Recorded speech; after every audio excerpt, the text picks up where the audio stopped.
საღამო მშვიდობის ჩვენო ძვირფასო ტელე და YouTube მაყურებლები.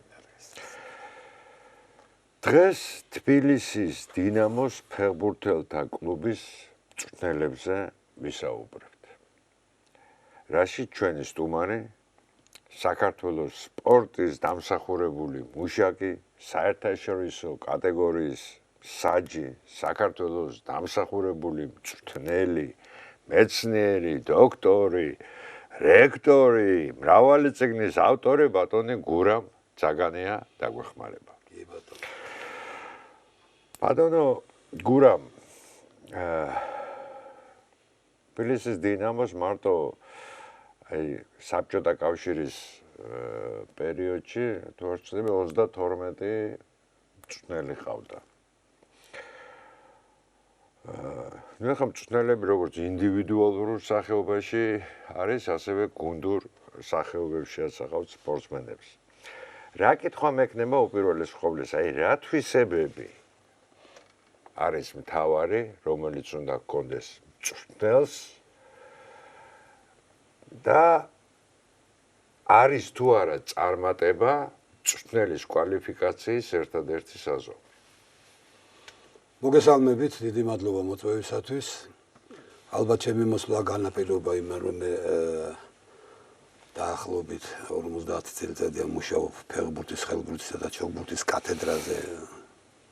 ჯერ საათობრივზე, მერე მასწავლებლად, მერე რა ვიცი, დეკანად და მოკლედ მთელი ეს პერიპეტიები გავლილი მაქვს და ფეხბურთთან მაკავშირებს ძალიან ახლო ურთიერთობა, იმიტომ ჩვენი კათედრა იყო ფეხბურთის, ხელბურთისა და ჩოგბურთის და ჩვენ ვამზადებდით აი ამ მიმართულებით მწვრთნელებს, როგორც ფეხბურთში, როგორც ხელბურთში, ისე ჩოგბურთში და თქვენ კითხვაზე გავცემთ ესეთ პასუხს, რომ რა თქმა უნდა პირველი საზომი მწვრთნელის ეს არის წარმატება.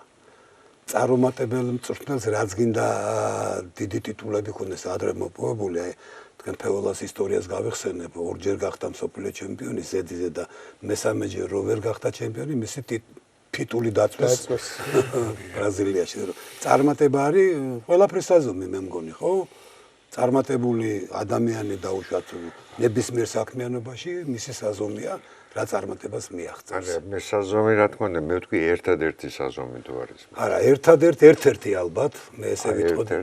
ერთ-ერთი ალბათ, იმიტომ რომ ის ერთ-ერთი და უმთავრესი. ხო, თავის სპეციალობის ერთ-ერთი წარმატებული თუ არა, ეს კარგიც არის, მაგრამ ის ხო დაუშვათ მწვრთნელის გარდა არის კიდე ფსიქოლოგი, არის მასწავლებელი, არის დამრიგებელი, რა ვიცი, 1000 რაღაცა მიმართულებები აქვს. მწვრთნელი მარტო ის არ არის, რომ დაუშვათ ტექნიკაზე და ტაქტიკაზე ელაპარაკოს, არა, იქ უამრავი მიმართულებებია, რომელიც ალბათ დიპლომატიც.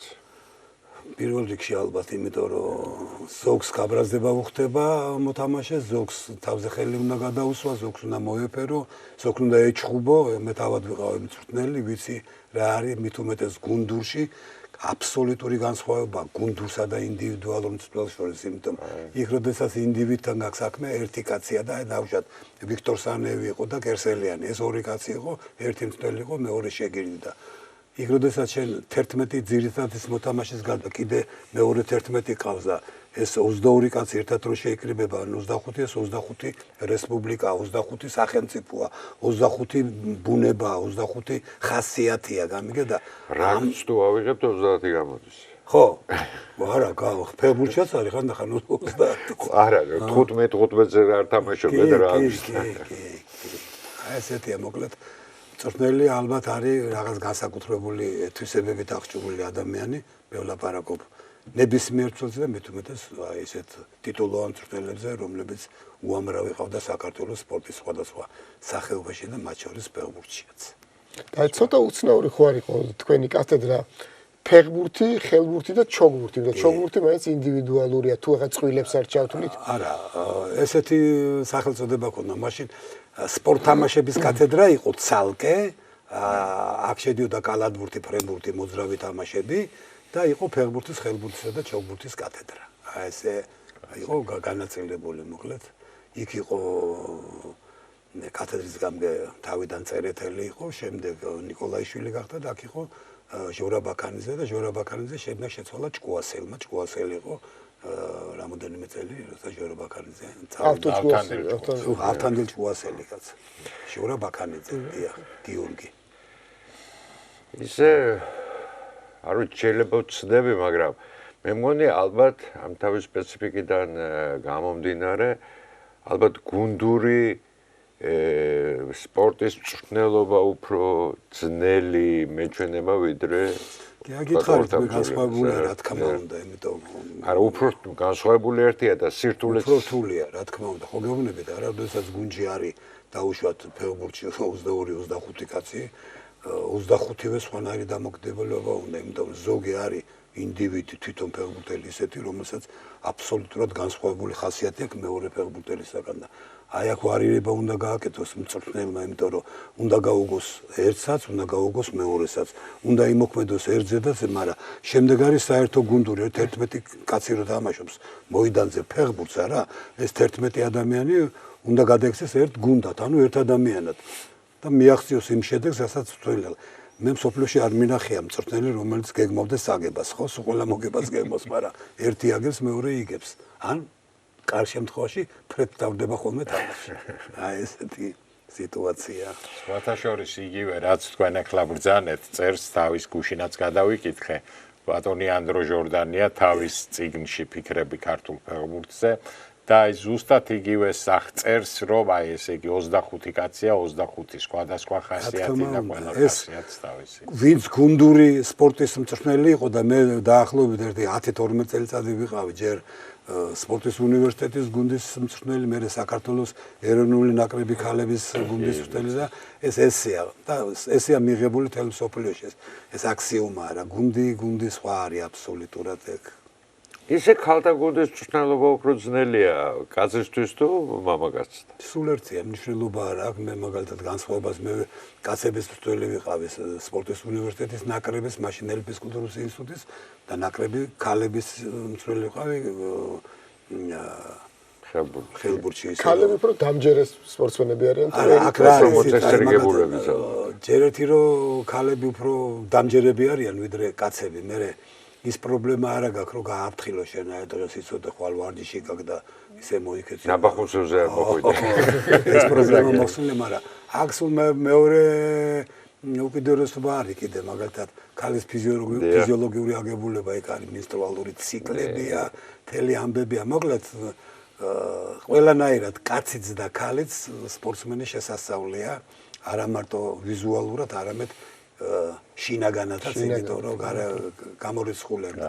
მისი ხასიათიც უნდა იცოდე, რითი იყო დაკავებული სანამ შენთან გუნდში მოვიდა, ვისთან ჰქონდა ურთიერთობა. მოკლედ, მწვრთნელი არის, არ ვიცი, აი ყოვლის მომცველი, რაც კი შესაძლებელია, რომ უნდა იცოდეს და უნდა ჰქონდეს მისი ანატომია თავიდან. კარგი ფსიქოლოგი უნდა იყოს. ფსიქოლოგიც, რა თქმა უნდა, აუცილებელია. ფსიქოლოგის გარეშე დღეს საერთოდ ლაპარაკი სპორტში უკვე აღარ არის რა. კეთილი, დაუბრუნდეთ ჩვენ თავარ თემას და დავიწყოთ დინამო თბილისის მწვრთნელებზე. ეხლა დინამო თბილისმა 36 წელს კი მიიღო მონაწილეობა საბჭოთა კავშირის ჩემპიონატში და მაგრამ მისი ათვლა გუნდის 25 წლიდან იწყება. შემოდგომიდან კი ბატონო. პირველი ოფიციალური ოფიციალური როგორ შეიძლება თქვა ამხანაგური მატჩი საერთაშორისო რო დავარქვათ თბილისის დინამო ბაქოს დინამოსთან ითამაშა და სადაც 1-0 წავაგე, თუმცა 3 დღის მერე ისინი ჩვენზე უფრო გამოცდილები იყვნენ, თუმცა 3 დღის მერე უკვე ბაქოს მეორე გუნდს შევხვდით პროგრესს და იმათ 3-0 მოუგეთ. აი სწორედ ამ თამაშის მერე დაიწყო ეს გუნდის გაძლიერება და მოვიდნენ რაღაც ახალი ფეხბურთელები, ახალგაზრდები, იყო ისინი ქოიავა, ამბოკაძე, ფოჩხუა, თედეევი, ასევე მასთან ერთად მოვიდა ბოლოს რატომ მოვიტოვე, რომ გალპერინი და ანდრო ჟორდანია, აქედან ორივე შემდეგ გახდა დინამოს მწვრთნელი და რაც შეეხება ჟორდანიას, მწვრთნელი და მისი გუნდის პირველი კაპიტანიც სწორედ ანდრო ჟორდანია ბრძანდებოდა და ალბათ ისეც უნდა აღინიშნოს, რომ ანდრო იყო სამჯერ მე მგონი დინამო თბილისის მწვრთნელი. ჯამურა თუ ავიღეთ, ალბათ პერიოდი მეტი გამოვიდა. საერთოდ მე აი საბჭოთა კავშირის დაშლამდე წეღანას მგონი 32 მწვრთნელი და აქედან 13 მწვრთნელი იყო ქართველი საბჭოთა კავშირის პერიოდი მაქვს მხედველობაში ქართველი ან არა თბილისის დინამოში ვისაც თბილისში მოთამაშე მინაები მაგალითად გალპერინი შუდრა იყო კიდე მწვრთნელი არ ყოფილა შუდრა არ ყოფილა მაგრამ მე ვამბობ მწვრთნელი გაიოს ჯეჯელავა ბორის პაიჭაძე იყვნენ მწვრთნელები სხვათა შორის ეხლა ყველა ვიცით რომ აღიარებულია რომ პირველი მწვრთნელი იყო ლიმბეკი იყო ლიმბეკი მაგრამ 36 წელს მე სხვათა შორის წაკითხული მაქვს და სხვადასხვა ინფორმაციები მაქვს ნანახი სადაც წერია რომ ბუტუსოვიც კია დასახელებული არა პირველ მწვრთნელად პირველ მწვრთნელად რომელიც ახლა მართალი გითხრათ ცოტა არ იყოს მიკვირს იმიტომ რომ ბუტუსოვი თამაშობდა კიდევაც იმ დროს მოთამაშე მწვრთნელი გახდათ? არა, ლენინგრადში თამაშობდა. ბუტუსოვი, მაგრამ არის ზოგიერთ წყაროში ბუტუსოვია დასახელებული, მაგრამ მაინც რა მგონია ეცეთ რომ თუნდაც აი 25 ეს ლიმბეკი ითვლება 36 წლიდან. და მანამდე ხა ალბათ როგორ იყო იგივე ეს ჩვენი ფეხბურთელების თქვა ხო მაშინ ალბათ რომ ისახებოდა გუნდი რა არის მაგალითად მე ვიცი წესები ეხლა სიტყვაზე თქვენ რომ ჭადრაკის თამაშიც და მე რომ ასწავლოთ ეხლა და მოდი ვითამაშოთ და თქვენ კი ხართ ჩემი მწვრთნელი მაგრამ ეხლა მწვრთნელი ხო არა ხართ არა და აი ესეთი რაღაცა იყო იცოდე ფეხბურთი და ასწავლიდა და თვითონ ეს ფეხბურთელები იყვნენ მწვრთნელები რა ახალი შემოსული იყო მეტად 900 ხო და აი ესეთი თორე ისინო ოფიციალურად ითვლება ლიმბეკი ზოგი გრიშა ფაჩულიასაც ამბობს, მაგრამ მოდი ლიმბეკზე შევჩერდეთ და პირველი медали ფაჩულიას დროს აიღეს, ბრინჯაოს медали. მაგრამ ლიმბეკის მაშინ 26 26-ია რა. ორივე 26-ია. მოდი ვინაიდან ჟიულ ლიმბეკი ვახსენე, წოთა ჯამ ჟიულზეც ეცა იულ ლიმბეკიც ამაქვს წაკითხული და ჟიულ ლიმბეკიც ამაქვს და ჟიულ რიმეც ხო? ჟიულ რიმეც არის კი. ვეხლა მოდი დაუთმოთ პირველობა მაინც ლიმბეკს, ვინაიდან უფრო მრავალი მაინც მას თანუწყვეელია. თანუწყვეელია და პატივი ვცეთ ამ პატივი ვცეთ და რას გვეტყოდი აბა თემურ აი რა საკვირველია გადმოცემით ვიცით ჩვენ ლიმბეკის შესახებ, იმიტომ რომ ჩვენი ბუნებრივი ინტელექტი არ ყოფილვართ ნახვილად რა. გადმოცემით ვიცით და ბევრი კარგი გვახსოვს. აი ლიმბეკზე მე მაგალითად გამიგია ესეთი რა, რომ ლიმბეკი იყო ის პირველი მწვრთნელი, რომელმაც აი ის სტილი, რომელიც ბოლომდე გაყვა ქართულ ფეხბურთს, რომ შემტევი სტილი დანერგა ლიმბეკმა პირველად, მაგრამ ერთი საოცარი თვისებაც ქონია ლიმბეკს თურმე. ლიმბეკი სადილის დროს თურმე თავიდანვე იყო ესეთი განწყობით, რომ თითო ბოთლს შავ ღვინოს უდგავდა. მაშინ ბოთლები 1 ლიტრიანი იყო მოგეხსენებათ და 250 გრამი უნდა მიეღო თურმე ზოგიერთებს, მაგრამ ზოგიერთი თურმე თაღლითობდა, სხვა რო არ დალევდა, თვითონ მიირთმევდა და თან ისიც თქვეს, რომ მოდიოდნენ რომ ხოშზეო ესე ვთქვათ და იმის მერე გასაგრძელებლად მიდიოდნენ სადღაც საქეიფოთო და ამ ხრივ ესე იგი ეს სასურველი რასაკვირველი არ იყო და ეს ამბავი რომ მივიდა უკვე იქ სადაც საჭირო იყო და როდესაც გაიგეს ამას ხელმძღვანელობდა ფაჩულია მაშინ ფაჩულია იყო გუნდის უფროსი და გადაწყვიტეს რომ ლიმბეკი გაეშვათ ისე ლიმბეკის დროს უწოდეს ქართველ ფეხბურთელებს, თბილისის დინამოს ურუგვაელები, ახლა ზოგი იძახის პატარა ურუგვაელს, ზოგი დიდ ურუგვაელს, ზოგ ლიტერატურაში შეხვდებით, რომ საბჭოთა ურუგვაელები, მაგრამ ფაქტია, რომ ურუგვაის დაუკავშირეს და ურუგვაი ვინც იყო მაშინ, კარგად მოგეხსენება. 30 წელს პირველი მსოფლიო ჩემპიონატი პირველი მსოფლიო ჩემპიონი. ოლიმპიური ჩემპიონებიც იყვნენ. თავარი რაც არის, მე მეორეც მეაღოლეს მეორე მსოფლიო ჩემპიონატი. 50 წელში.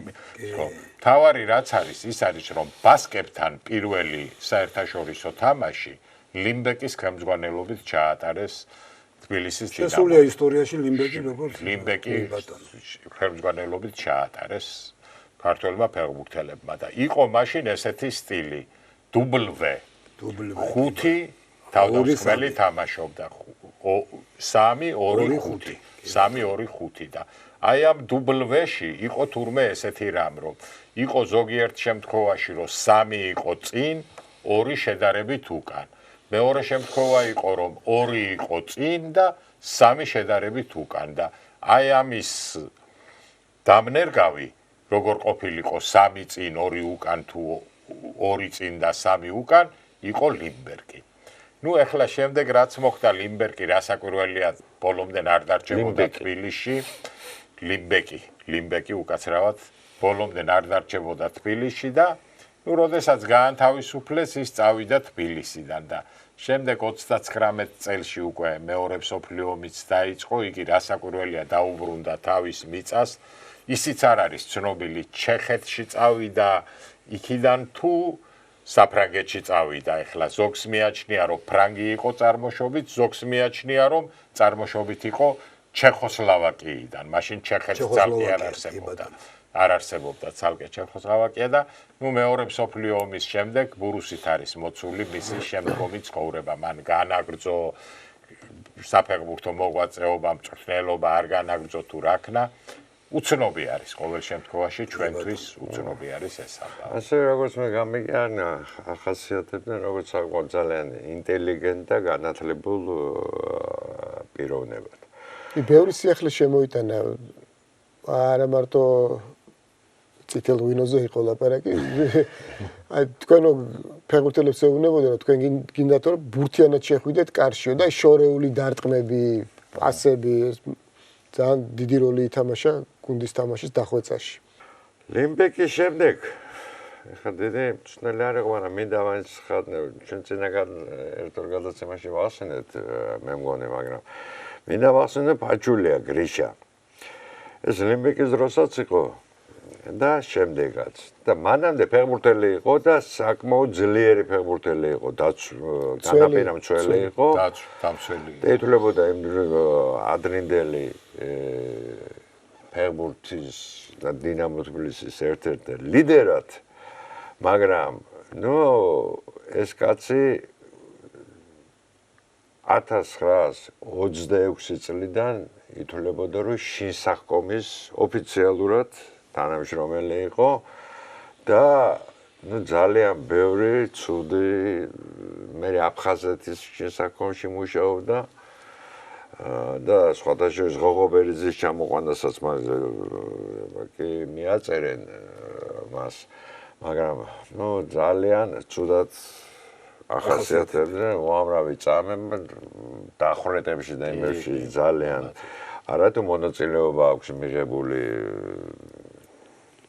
გადამწყვეტი მონაწილეობაც აქვს მიღებული ინიციატორიც იყო და ყველაფერი და შემდეგ სხვათა შორის ხრუშოვმა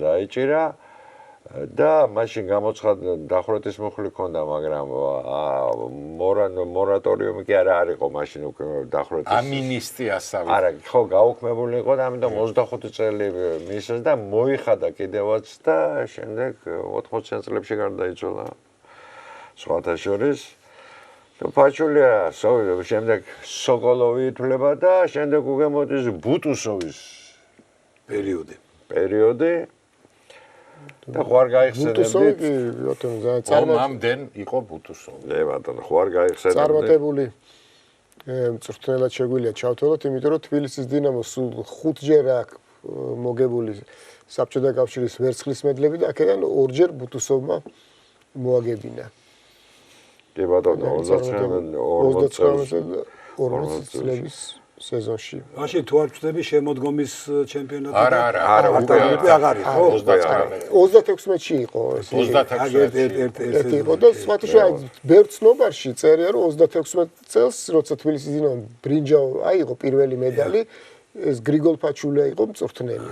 კი. და მოცნობარებში ესე ამითითებული. ბუტუსოვზე მინდა თქვა რა ბუტუსოვი და რატომ მინდა გავჭირდე ეს ამ ბუტუსოვს ერქვა მიხეილი.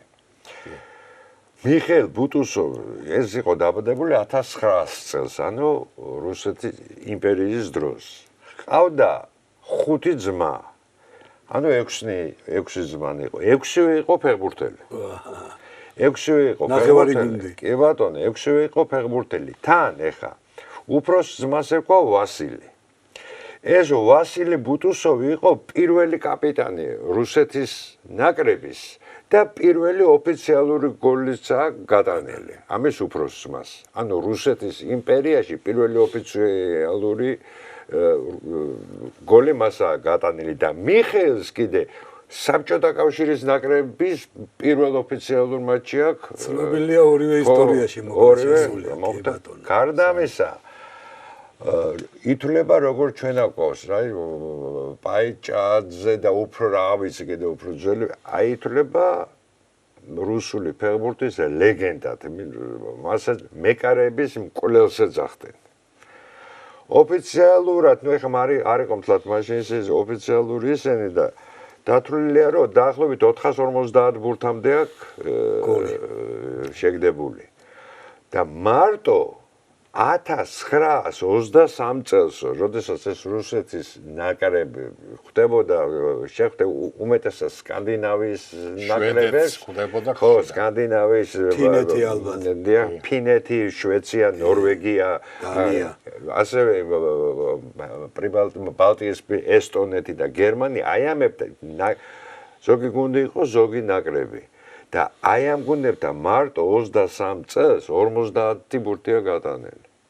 მაგარი ბომბარდირი ყოფილა. მეცაც გეტყვით, ერთი დოკუმენტის მიხედვით ერთ თამაში 10 ბურთი აქვს შეგდებული. მაგრამ მაგის ოქმი არ არსებობს. ოქმი არსებობს 9-აა გატანილი. ოქმი არსებობს რომ ორჯერ აქვს 8 ბურთი გატანილი. ზლატან იბრაგიმოვიჩი ყოფილა. 6ჯერ აქვს 5 ბურთი გატანილი. აი 5ჯერ 5 ბურთის გატანაზე დათუნაშვილმა რო გაიტანა 5 ბურთი მაშინ მოჩხრიკეს და ამოიღეს რომ აი ბუტუსოვსაც აქვს გატანილი. მაგრამ როგორც ამბობენ ერთ-ერთ ძმას მიაწერეს ამისი რომ 5 გაეხადა ბუტუსოვის გოლები. ერთი საინტერესო კიდე რაც აი პაიჭაძეზე ხო გაგვიგია რომ რაღაც სულელური ჭორები რო დადიოდა მის წითელი ქონა მარჯვენათი და ისაო მაიმუნი მოკლაო კი აი ეს ახალგაზრდობაში დადიოდა ზუსტად ესეთივე ჭორები დადიოდა ბუტუსოვს. ოღონ უფრო ადრე. აი მე ის ჭორები გაიმეორეს ეთყობა პაიჭაძეს და რითი, მაგრამ ის ჭორი საიდან მოდის გეტყვით. 25 წელს 1925 წელს რუსეთის ნაკრები ეთამაშებოდა თურქეთს. და ბუტუსოვს მართლა ძალიან ძლიერი საშინელი დარტყმა ჰქონდა თურმე. და თვითონ წერს მე რომ ბურთი მომივიდაო და ყველას ეგონაო რომ დავიძრებოდიო. მაგრამ დავარტყიო და მოხვდა თურმე მეკარეს. მუცელს ჯარელოდა ის. და ბურთიანად შევარდა ეს კარებში რა. ნუ მე მოიყვანეს რაღაცა, ნუ ცუდად გახდა. ცუდად გახდა, მოიყვანეს ასე და რამდენიმე დღის მერე ეს რუსეთის ნაკრები უნდა შეხვედროდა ოდესის გუბერნიის ნაკრებს. და ბუტუსოვს ჰქონდა ტრავმა მიღებული მარჯვენა ფეხზე. და მოკლედ განაცხადში არ იყო და ხალხი ითხოვდა რომ ბუტუსოვი გამოვიდესო. და ერთ-ერთ არ იშლება ხალხი რა. არ იშლება ხალხი და ერთ-ერთ ფეხბურთს უსებ მოვიდა თავში და რა ეთამაშებაო კაცო ეხა მაგას რა მიშას. რატო რა ხდებაო საქმე? რატო და ძალიან რთულად აქვს საქმეო. მეკარესო რომ დასაჭერად აქვს საქმეო, მეკარესო მოარტყაო ის მუცელში, მოგდაო ის მეკარე. დაიჯერეს ესა და რამდენიმე დღის მერე უკვე რო ითამაშა, თუმე ითამაშა სხვა თამაში და შეხვეული ქონდა, ვინაიდან ტრავმა ქონდა, ფეხი ქონდა შეხვეული და მარტო მარცხენათი ვარჯიშზე და რაღაცაზე ურტყავდა და ხო, აი არ დაიჭირეს, მაგრამ აუგზალეს მარჯვენა ფეხი. აი იქიდან მოდის ეს. საინტერესოა კიდევ ბუტუსოვზე ერთი ამბავი. ეხლა ცნობილი არის ეს ჩვენ ერთ-ერთი წინა გადაცემით და CDK-სთან პირველი ტაიმი 4-1 რო წავაგეთ და მე მგონი თქვენ უკეთ მოყვებით ამ ამბავს. არა, რატო? და 4-1 პირველი ტაიმი წავაგეთ და ბუტუსოვი იყო მაშინ მწვრთნელი. ნუ რასაკვირველია მოგებისათვის 4 ბურთის გატანა გვინდოდა და ბუტუსოვს მიუცია პირველად მაშინ მითითება რომ შეცვალეთ ადგილებიო. და ამ დროს გაჩნდა ის ცნება, რომელსაც მოხეტიალა ფორვარდი ერქვა. ანუ აიჭაძემ გაცვალა ადგილი, ხან ჯეჯელავასთან, ხან გავაშელთან, ხან ვინც იყვნენ რა მოთამაშეები და მეორე ტაიმში 4 გოლი გაუტანია თურმე თბილისის დინამოს და 5-4 გავიმარჯვეთ. ესეც მიეწერება ბუტუსოვის მწვრთნელობას, რომ აი ეს ადგილების მონაცვლეობა თავდასხმაში ბუტუსოვის მიერ არის. ჩემ ახალგაზრდობაში მაგაზე რა თქვეს, ხო იცით? ბერია ჩავიდაო და უთხრაო. ყველას გაგაცნობილებო თუ ამ თამას აი ესე ლაპარაკობდნენ ხოლმე ის არა, ნუ თურმე არ ყოფილა ეს. კი ბატონო, ეხლა ბერიათან თბილისში უკვე აღარ იყო იმ დროს. ბუტუსოვზე კი ბატონო, რაღაც მეტნაკლებად რაღაცა თქვით მის წარმატებაზე, თქვით როგორც სპორტსმენზე და როგორც მწვრთნელზე და შემდეგ ალბათ ნუ პირდაპირ არა, მაგრამ მოდის ალბათ ერთ-ერთი ყველაზე დიდი მწვრთნელის ანდრო ჟორდანია. კი ბატონო, რომელიც ძალიან კარგი ფეხბურთელიც იყო და მწვრთნელიც და მეცაც გეტყვით ჩემი რბაწვენით, აი თბილისის დინამოს რო ჩავარდნა ქონდა 50-იან წლებში. აი ანდრო ჟორდანიას ეს სასელექციო ნიჭი და სამწვრთნელო ნიჭიც რომ არა, ძალიან გაჭირდებოდა თბილისის დინამოს ამოყვანა ისევ სიმაღლეებზე, როგორც თქვა მანამდე ქონდა და ავიწოთ ესე ჯერ კიდე 40-იანი წლებიდან ნიაზბეი ძიაფშიპადან რომ მოიყვანა 61 წელს მურთას ხურცილავ და რამდენი ოტრიკაძე, ბარქაია, მიშამესხი, ჩოხელი, დატუნკალოევი, ცხოვრებოვი. კი ბატონო. ძალიან რაღაც გიორგი სიჩინავა განსაკუთრებული გურამ პეტრიაშვილი არ დავტოვოთ განსაკუთრებული შოთა იამანიძე რა თავარი ამოგჭა სელექციის განსაკუთრებული ნიჭი ქონდა და იმიტომაც დაარქვეს და შეარქვეს მაგაც პატრიარქი ქართული ფეხბურთის. ნამდვილად იყო. სამჯერ მესამე ადგილზე გაიყვანა. რას ლაპარაკობ. თან ამხელა დიაპაზონით 46-59 იყო ძალიან. ორჯერ თასის ფინალი. ორჯერ თასის ფინალი და დასანანი წაგება იყო 1960 წელს, როცა იქ შემბასულოში სუმახსოვდა რა აი საჯირო ცუდად განსჯდა აი ცაპოვეცკი არის აი ცაპოვეცკი რო იყო ცაპოვეცკი იყო მოსკოვის ტორპედოსთან ცაპოვეცკი ზაბრები დადიოდა მაშინ ცაპოვეცკი აი თითქმის გინებასთან იყო კი არა როგორც კი საჯი სხვა საჯი რამეს ჩაიდენ და დაუშვათ არა სუდია ცაპოვეცკი ღიროდნენ ხალხი თბილისის დინამოს მსოფლელებზე გვაქვს დღეს გადაცემა მაგრამ არ შეიძლება ვთქვათ რომ როგორი წარმატებული კარიერა ჰქონდა ქუთაისის ტორპედოში ყიბულის მეშახტეში როცა აუტსაიდერი გუნდი ჩაიბარა და პირველ ადგილზე გაიყვანა ნუ არა ნუ ჟორდანია მართლა ეპოქალური კაცი იყო კი ბატონო სხვათაშორის მისი მოწინააღმდეგე ვისაც ესე ვარ საერთოდ ზოგს მოგწონს ზოგს არ მოგწონს ყველა და ზოგს შურით არ მოწონს კი ბატონო და მე განსაკუთრებით ხო ხა სელექცია როგორც სელექციონერი როგორც ტაქტიკოსი და ყველაფერი მაგრამ თავის სელექციონერობით იყო ცნობილი ხო და მიაწერდნენ რომ აიო მაგის ბრალიაო რომ ნიკიტა სიმონიანიო რო არა ევანეს ეხა იმ ნიკიტა სიმონიანს მე ტყუილს წერს ნიკიტა სიმონიანს უწელია ერთ-ერთ ინტერვიუში ამბობს რომ ისაო მითხრეს რომ ვარი გადაიკეთეო რაღაცაო და არ ყოფილა ეგეთი ხო რა თქმა უნდა ყველა გვარი თამაშობდა თბილისის დინამოში რა თქმა უნდა ჯერ ესეთი მერე ხო ყავდა სომხები ბეგლარი ოვივიანიც იყო კაცო. რომელსაც დალაქიანი ეგ ერთი მაგას დავანებოთ თავი კაცო აი ესე იყო შემთხვევა მაგალითად ზაზროშვილი საერთოდ აი ეს 12 ქართველი წვნელი იყო იმ პერიოდში 13 თბილისის დინამოში ვისაც უთამაშია ვისაც თბილისის დინამოში უთამაშია და აი მოკლედ ხო ბატონო შეიძლება ითქვას ყველა იყო პრაქტიკულად წარმატებული ფეხბურთელი კი რასაც წვრთნელობაზე ვერ ვიტყვით იმიტომ რომ იყო ეს ვახსენეთ ფაჩულია რომლის მეთაურობითაც პირველი მედალი ავიღეთ იყო გალპერინი ჟორდანია თავის და მინაევი მიხეილ ბერძენიშვილი ბორის პაიჭაძე გაიოს ჯეჯელავა გრიგოლ გაგუა ავთანდილ ღოღობერიძე ჩოხელი გივი ჩოხელი ალექსანდრე კოტრიკაძე მე უკვე ჩვენ აქეთ ახლო პერიოდში დათო ყიფიანი და კახიასათიანი ახალკაც საერთოდ იმიტომ რომ დინამოში არ უთამაშია არა ფეხბურთელი იყო ოღონდ თამაშობდა ლოკომოტივში ახალკაცზე ცალკე გადაცემა გქონდა და არა ახალკაცს ვთხოვდა ბატონო დღესაც ვისაუბრებთ ახალკაცი მართლა მოვლენა იყო ქართულ ფეხბურთში აი ძალიან ცოტა ხანი იყო პაიჭაძე ერთი სეზონი იყო ღოღობერიძე იყო ნახევარი სეზონი გაიოს ჯეჯელა ორი სეზონი იყო მაგრამ მე 7 და მერვე ადგილებზე გაიყვანა გუნდი და აი გივი ჩოხელს ქონდა სხვა შორის წარმატება, გინდა თასის ფინალშიც გავედით მესამე ადგილიც ავიღეთ 79 წელს და ისეთ ფეხბურთელებიც დააწინაურა, მაგალითად თეიმურას ტრაგიკულად დაღუპული თეიმურას სტეფანია მისი მოყვანილია გუნდში მან ათამაშა შოთა ხიჩაგაშვილი ალექსანდრე კოტრიგაძეც უნდა ვახსენოთ, იმიტომ ძნელი იყო და 66-ში ცოტა რთულ პერიოდში მიიღო, როცა უკვე აი 64 წლის წინამიდან უკვე ნაწილი ფეხბურთელების მიდიოდა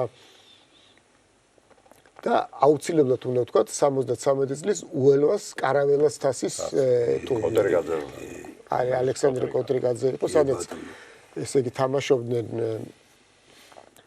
მადრიდის ატლეტიკო ესპანეთის ჩემპიონი ლისაბონის ბენფიკა პორტუგალიის ჩემპიონი დერბი კაუნტი რომელიც 73-ში არ იყო ჩემპიონი 72-ში გახდა მაგრამ მეორე პრიზიორი იყო არა მეორე პრიზიორიც არ ყოფილა არა 72-ში იყო დერბი კაუნტი და მე 75-ში გახდა ჩემპიონი და არა მაშინ ყველაზე დიდი ტიტული იყო ქართული ფეხბურთის დერბისთან ჩვენ არ გვითამაშია მაგრამ მოუგეთ ატლეტიკოს პენალტების სერიაში როცა დათო გოგიამ ივაშკაცა და ფინალში 3-1 მოუგეთ ბენფიკას ეს ის პერიოდი როცა ჯერ კიდე ევსებიო თამაშობდა ჩვენთან არ უთამაშია მაგრამ იმ პერიოდში თამაშობდა შეეშინდა და არითა ესა ჩავთვალოთ და ესეც უნდა ითქვას რომ საუკეთესო ფეხბურთელი გახდა ვოვა გუცაევი ამ ტურნირის საუკეთესო ესე ტურნირში ხდებოდა მე 91-ში მადრიდში ერთ-ერთი საუკეთესო მოთამაშე გახდა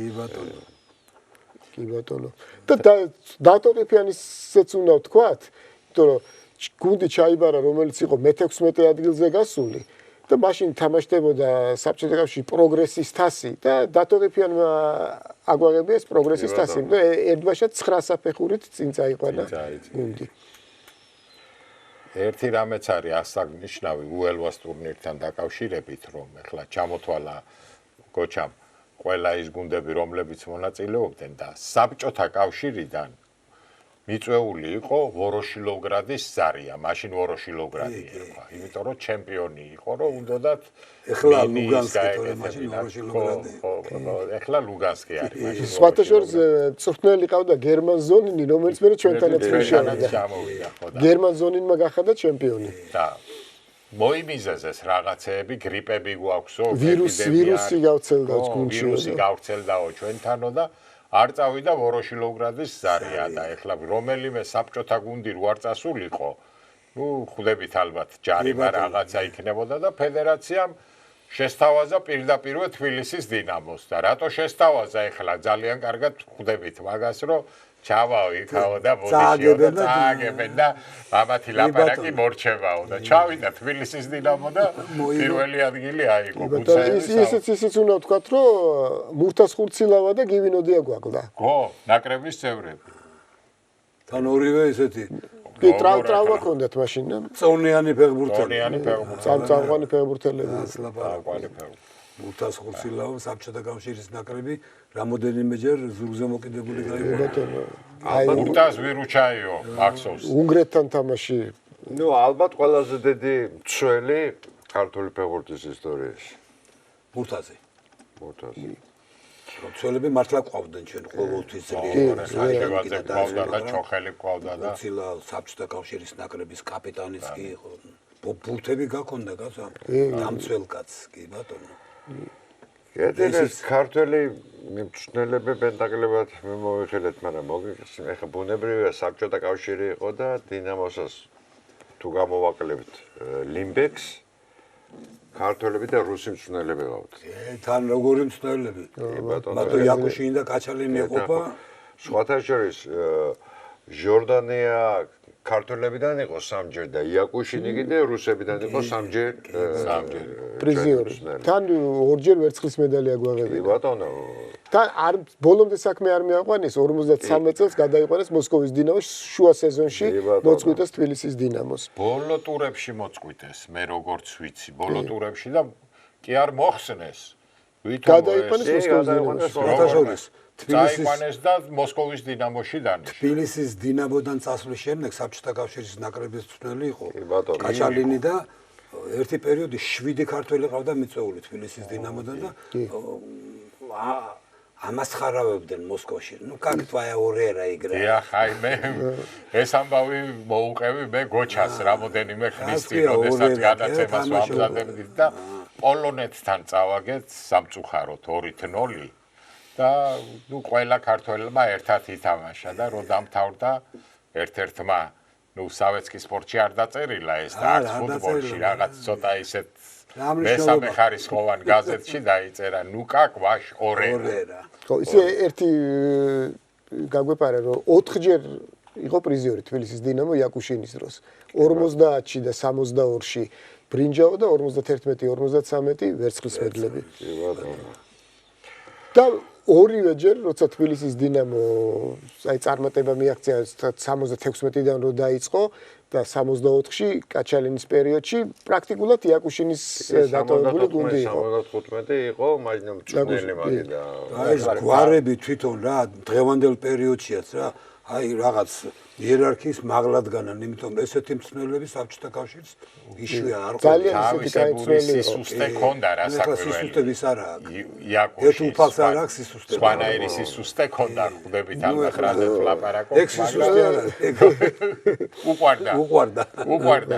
ხო და 75-ში ვიტალი დარასელია გუნდში იაკუშინმა აიყვანა, ვახტანგ ქორიძე, სხვაჯერ ვახტანგ ქორიძეს საინტერესო ისტორია უთხრეს რომ აი ბათუმში რომელიღაც ფეხბურთელზე უთხრეს რომ აი წადი ნახეო იქ ეს ფეხბურთელი კარგად თამაშობსო და დააკვირდიო და წავიდა და არა ეს კი არ მინდაო და ვახტანგ ქორიძეც წამოიყვანა აი ეს მინდაო და მე უკვე წლების განმავლობაში წამყვანი ფეხბურთელი ეს სხვადასხვა იაკუშინმა აიყვანა ათამაშა ყოველ შემთხვევაში პირველი თამაში ჩივაძის ძემ ითამაშა იაკუშინმა უფრო ადრე იყო იაკუშინამდეც 73-ში თუ არ ვცდები სხვადასხვა იაკუშინი და ბუტუსოვი ორივე ფეხბურთელები ხო იყვნენ და ორივე კიდე ჰოკეის ნაკრებში თამაშობდნენ. ეს ნამდვილად არ ვიცოდი. რახან იაკუშინი ვახსენეთ აუცილებლად გავრიელ დიმიტრიჩ კაჩალინი.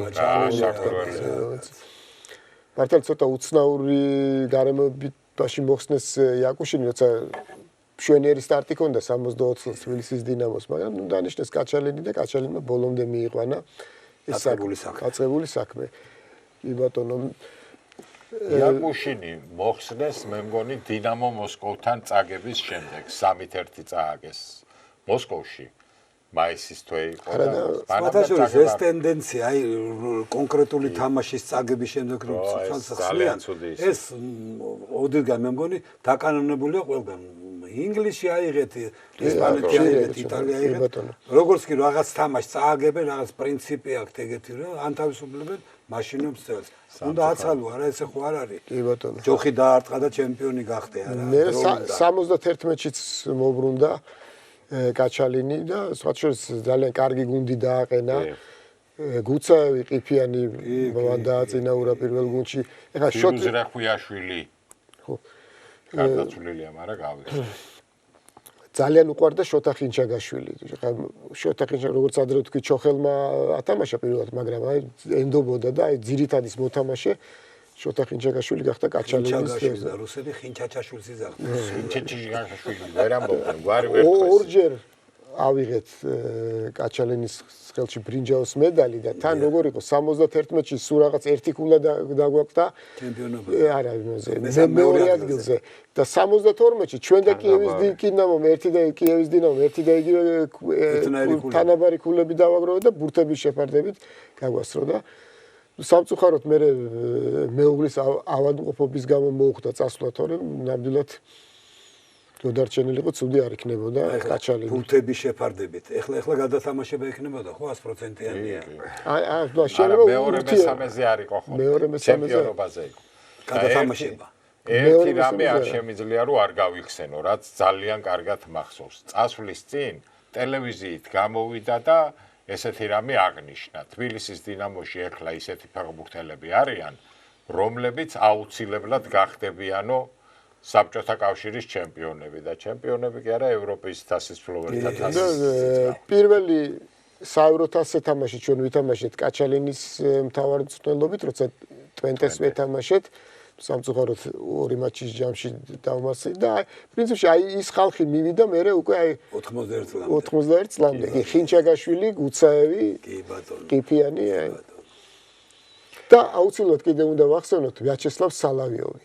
კი, უნდა ვახსენოთ, იმიტომ რომ პირველი კაჩალინის შემდეგ 65-ში, 66-ში ცუდი შედეგები ჰქონდა თბილისის დინამოს ამ ჩემპიონობის შემდეგ და აი 67-ში მოვიდა სალავიოვი და მაშინ უკვე როგორ იყო, იცით, დათუნაშვილი წავიდა, იამანიძე წავიდა, ბარქაია წავიდა, სულ ახალი გუნდი შექმნა და 67-ში გაიყვანა გუნდი მესამე ადგილზე.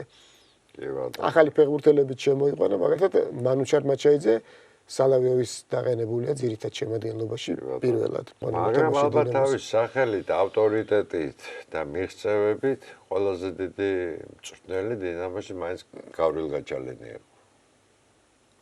ტიტულებით, რა თქმა უნდა. როგორც მე არა სანაკრებო ტიტულები და ყველაფერი მხედველობაში. საბჭოთა კავშირი საერთო ჯამში აღებული თქვენ. კი, რა თქმა უნდა.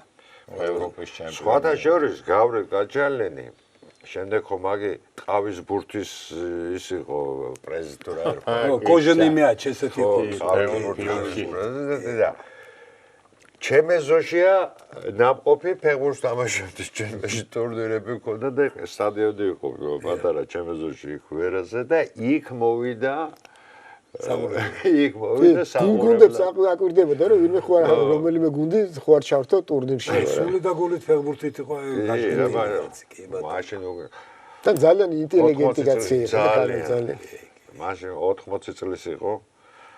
ესე მოვიდა დიდი ინტერესით უყურებდა როგორ თამაშობდით ქუჩის ფეხბურთზე რა. 64 წელს დასამახსოვრებელი მატჩი მოსკოვის ტორპედოს თბილისში მოუგეთ ჩვენ 3-1 და თამაშის წინ გულშემატკივარმა ერთ-ერთმა ჰკითხა რომ გავრილ დიმიტრის ძევ ვორონინს ვინ დაიჭერსო და რუსულად რა საკვირველია მან რუსულადვე უპასუხა რომ ვორონინ ბუძით ძირჟაც იამანიძე პირიქითო არაფერი დასაჭერი არ ჭირს ჩვენ იამანიძე კი არ დაიჭერს ვორონინი დაიჭერს იქით იამანიძეს ეს ლეგენდად დადიოდა ეს. გურა ბატონო. დიახ.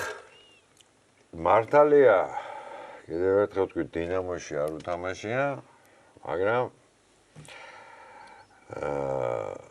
თბილისის დინამოს ყველაზე უფრო თქვა ტიტულებით წარმატებული მწვრთნელი ნოდარ ახალგაზრდა. კი ბატონო.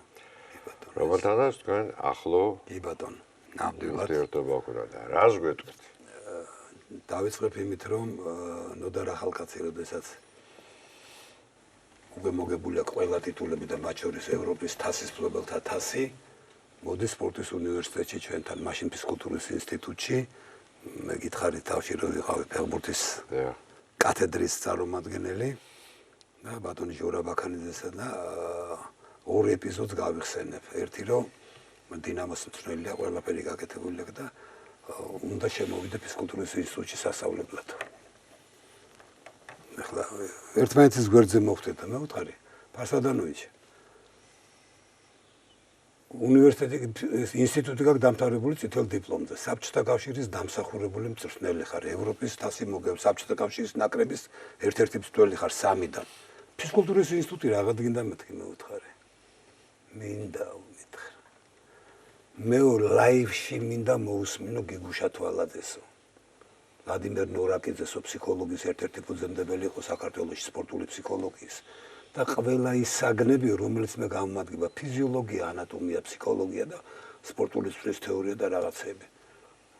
ისწავლა 5 წელიწადი დაამთავრა წითელ დიპლომზე და სპორტის ფიზკულტურის ინსტიტუტი. არ ჭირდებოდა არაფერში პრინციპში რა, იმას ჩემი გაგებით მაშინ და ეხლა რო ვკვირდები, გენიოსი იყო ეს კაცი რა. ეხლა ახალ კაცის სახელთან არის დაუშვათ დაკავშირებული ეპოქალური მოვლენა ის რომ 1990 წელს, როდესაც ის იყო ფეხბურთის ფედერაციის პრეზიდენტი, საბჭოთა კავშირის ისტორიაში პირველმა გამოიყვანა საბჭოთა კავშირიდან შემადგენლობიდან ფეხბურთის ფედერაცია საქართველოსი და გახდა საქართველოს დამოუკიდებელი ფედერაცია. რომელიც 2 წლის შემდეგ ცნო FIFA-მ და ჯერ მიიღო დროებით წევრად, მერე მიიღო ეს-1. მეორე ესეთი ამბავია კიდევ ბატონ ნოდართან დაკავშირებით. ერთხელაც მოვიდა ჩვენთან კათედრაზე და გიორგი ბაქანიძეს ეუბნება რომ ბატონო ჟორაურა საერთო ფიზმომზადებაში მინდა უმწრთნელია. და ნუ მე მყავს ერთი კანდიდატურა აკაკი ხუციშვილი ძლევოსნობის კათედრაზე იყო დოცენტი და ისეთი და ძლევოსნობის ხალხს იყვანე ხოლმე საერთო ფიზიკური მომზადების მწვრთნელებად ბევრ გუნდებში სხვათა შორის მამიატოღუში იყო ეგ ბევრი ორი მამიატოღუში. სწორი სირბილიც რო იცის. ხო, მარტო სირბილი გამძლეობაზე, ხტომადობა, ყველაფერი. უნდა შემახვედროთო ბატონ აკაკისო და ზოგადად რა პრობლემა არის, როდის გინდა თქვი და მაშინ მოკლედ მოვიდა მეორე დღეს, მოვიდა ბატონი კაკო და ერთი 9 საათი დაგვიტმეთო ერთი ოთახი ქონდა მაშინ კათედრა არ იყო ესე რა, ჩვენ სულ სპორტულ ბაზაზე ვიყავი და მეორე სართულზე ქონდა კათედრა და დავუთმეთ. გავიდა 9 საათი 45 წუთი 1 საათი საათი და 15 წუთი საათი 9 არ გამოდიან კაც. ორი ზის აკაკი ხუციშვილი და ნოდარ ახალკაცი. გამოვიდა ბატონი ნოდარი, დაგვემშვიდობა ყველას წავიდა და ეს კაკო ზის ესეთ თავზე ხელი აქვს მიდებული. რა იყო ჟორამ თქო რა ხდებაო და ამას რა თუნდა ოფპს ტრენერიო. ისეთი რაღაცები მითხრა, მე არ გამიგიო. ესე იგი აიყვანა მე ეს ცნელად, იმიტომ ხო ეკითხებოდა რაღაცებს ესეც პასუხობდა ის რაღაცა და აიყვანა და кайხანი ყავდა რა იქ საერთო ფიზიკური მომზადების ცნელად. აი ეს იყო რაღაც, ნუ მე მაგის სიტყვა მოვისმინე ფედერაციის ხდომაზე გამოსული კიროვის ბაღში რო ტარდებოდა ჯანდრაკის სასახლეში. ჯანდრაკის სასახლეში ესე იგი ეუბნები რა. აი აკადემიური სტილი რაღაც სასწაული რა. ძალიან განათლებული ადამიანი იყო. და ესე იგი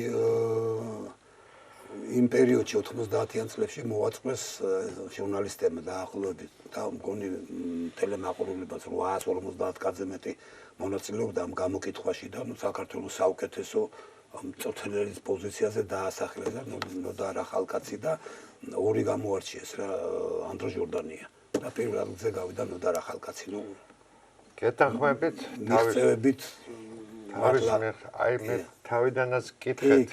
ნუ გახსოვთ ბატონო გურამ თავიდან გითხეთ. მაინც რა გასაზღვრავს მეთქი წვერი მწვრთნელის კვალიფიკაციას და მიღწევებიო ბრძანა. გეთანხმებით.